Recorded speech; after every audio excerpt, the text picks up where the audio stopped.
Netanyahu picked up the phone on a Monday morning and asked the question no ally is ever supposed to ask. Are you talking to them behind my back? The war had been running for 5 days. American bombs were still falling on Tehran. Iranian missiles were still hitting U.S. bases across the Gulf. 3 American soldiers were already confirmed dead.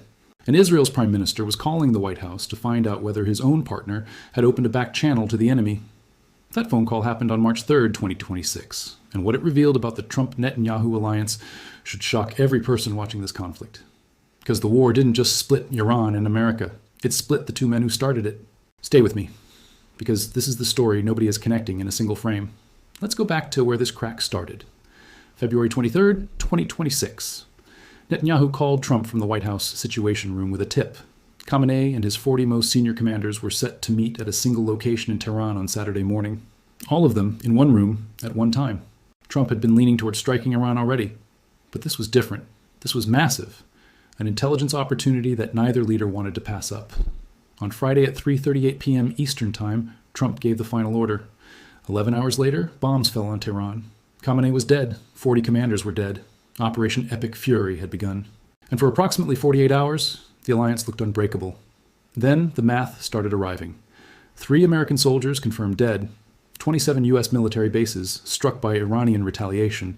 The Feta hypersonic missile used in combat for the first time against targets that no deployed American system could intercept. Iranian missiles hitting Bahrain, Kuwait, Qatar. Jebel Ali, port burning. Qatar suspending LNG exports to Europe.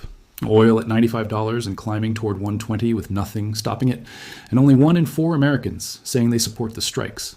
That last number is the one that changes everything inside the White House. Because Trump didn't launch this operation to own a war. He launched it to own a victory. And victory requires an exit. Netanyahu's exit looks completely different. Here's the gap that Israeli officials are privately acknowledging right now. Netanyahu wants regime change, complete neutralization of Iran's ability to threaten Israel. A transformed Middle East with Iran permanently disabled. Trump wants the operation over in, quote, 4 or 5 weeks. Those 2 objectives are not compatible. You cannot achieve regime change in 4 weeks against a country of 90 million people with 31 active command centers and hypersonic missiles already in the air. And Iran knows this, which is why on Wednesday, March 4th, the New York Times reported something brutal. Iranian intelligence officials had secretly contacted the CIA. Not through diplomatic channels, not through the UN, directly through a third country's spy agency, with one message. We want to stop this war. Iran wasn't surrendering. Iran was offering Trump the exit ramp he needed. And Netanyahu's intelligence picked it up immediately, which is why that Monday morning phone call happened. Netanyahu called White House officials directly and asked the question, are there ceasefire talks happening with Iran that Israel doesn't know about? The White House said no, categorically. Witkoff and Kushner have had no conversation with Iranian officials since the war started. But here's what the denial didn't cover. Iran had been sending messages to the Trump administration through Gulf intermediaries for days, multiple countries in the region acting as quiet relay stations between Tehran and Washington. And the U.S. officials' response to those messages is the most important sentence in this entire story. Quote, we treated these messages as bullshit. That is not a denial of contact. That is a description of contact that was received and deliberately ignored.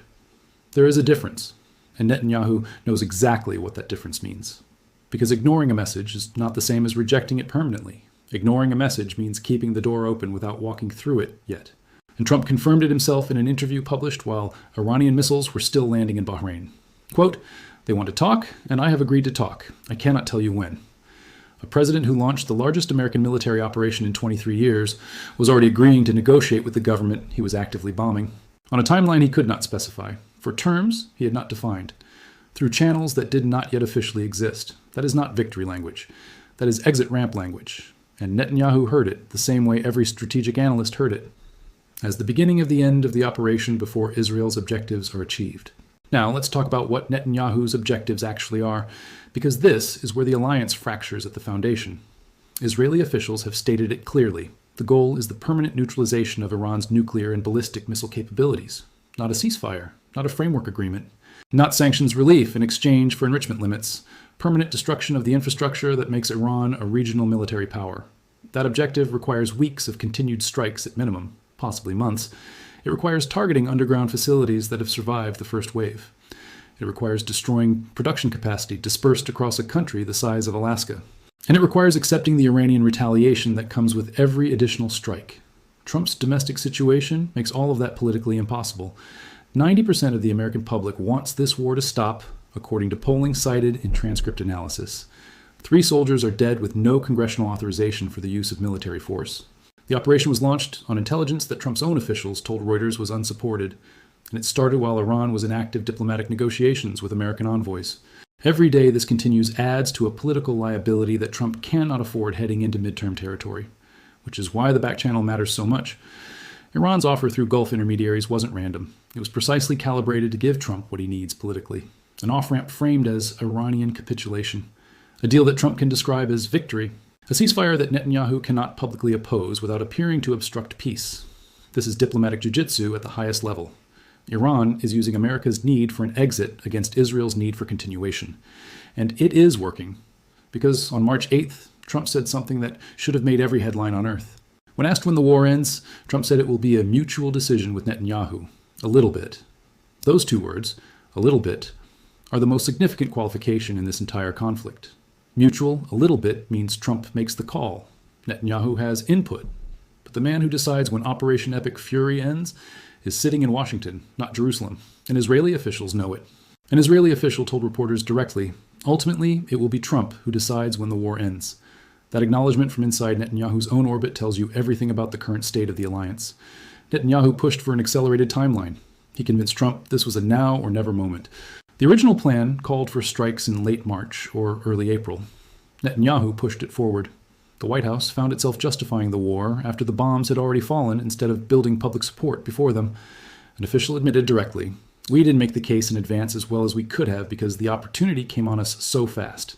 That acceleration served Israel's tactical objective. It created America's political problem. And now the political problem is driving America toward the exit that Israel cannot accept. Here's what the next 72 hours look like on the ground. Iran's command structure is decentralized across 31 active centers. Killing Khamenei did not produce regime collapse. It produced 40 days of mourning and a new IRGC commander appointed within 24 hours. The Feta hypersonic is operational and has already been used. Iranian missiles are continuing to hit Gulf infrastructure on a structured daily cycle. Morning strikes on oil facilities, afternoon strikes on naval assets, evening strikes on American bases in Iraq. Midnight cluster attacks on Israel. No recovery window for any target. No pause in the operational tempo.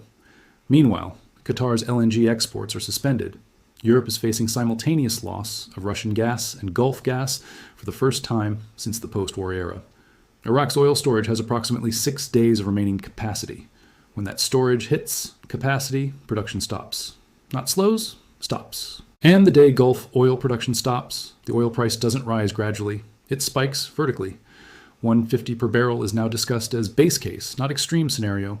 $200 is appearing in serious financial analysis as a tail risk with non-negligible probability. Every manufactured good, every agricultural product, every service delivered through energy-dependent infrastructure reprices on a 60 to 90-day lag from today's oil numbers. The worst of the economic impact hasn't been felt yet. It's loading in the system right now, and the 2 men whose decisions created this situation are now pulling in opposite directions over how to end it. Trump needs an exit that looks like victory. Netanyahu needs continuation that looks like security.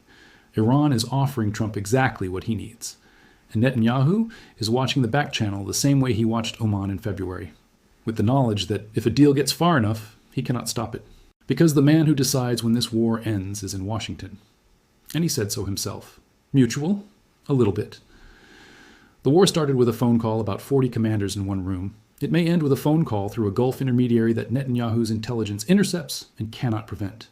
The alliance that started this war together is now racing to control how it ends separately. And the outcome of that race will define the Middle East for the next generation. Not the bombs that fell on Tehran. The phone calls happening right now in back channels, nobody is officially acknowledging. Tell me in the comments, does Trump take the exit ramp Iran is offering? Or does Netanyahu find a way to keep America in this fight until Israel's objectives are met? Drop your read on this below. And share this video right now, because the next development in this back channel breaks in hours, not days. And when it does, you need to already understand the full picture.